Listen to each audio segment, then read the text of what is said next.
અમરેલી જિલ્લા બીજેપી કાર્યાલયમાં રાજીનામાનું drama. Suspend થયેલા કાર્યકર્તાઓએ રાજીનામું આપી કાવતરું રચ્યું. અશોક માંગરોળિયા અને નિલેશ સાવલિયાએ બીજેપીનો ખેસ પરત કર્યો. પાર્ટીમાં ન્યાય ન મળતો હોવાના કાર્યકર્તાઓએ આક્ષેપ કર્યા.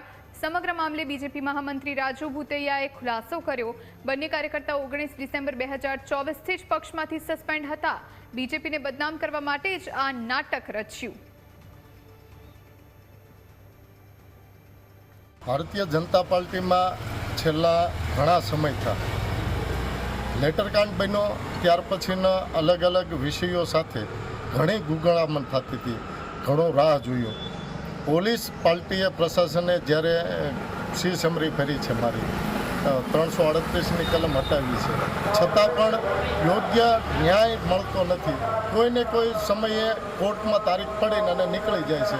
હજી જે રીતના જોઈએ એ પ્રમાણે ફૂલ સ્પીડમાં કામગીરી થવી જોઈએ એ થતી નથી. વ્યક્તિગત મનસાઓ પૂરી નહીં થવાના કારણે જે તે સમયે એણે પાર્ટી સામે બ્યુગલ કરેલું. એ દરમિયાન 29/12/2024ના રોજ તત્કાલીન અમારા ત્યારે ભારતીય જનતા પાર્ટીના પ્રમુખ ઘનશ્યામભાઈ ત્રાપસિયા દ્વારા જેઓને પ્રાથમિક સભ્ય પદેથી પણ સસ્પેન્ડ કરેલ છે. એમ છતાંય અત્યારે સ્થાનિક સ્વરાજ્યની ચૂંટણીઓ જ્યારે નજીક આવી રહી હોય ત્યારે પોતાની વ્યક્તિગત મહેચ્છાઓ પૂર્ણ કરવા, વ્યક્તિગત પોતાને કોઈ મોટું બતાવવા અને એક નવી ફેશન ચાલે છે કે ભાજપમાં આમ છે ને તેમ છે, એટલે કે ભારતીય જનતા પાર્ટીને બદનામ કરવાનું એક કાવતરા રૂપે અને એક ષડયંત્ર સ્વરૂપે આજે એ લોકો ભારતીય જનતા પાર્ટીની ઓફિસે આવી અને પ્રાથમિક સભ્ય પદેથી અમને રાજીનામું આપીએ છે એવું રાજીનામું આપ્યું છે.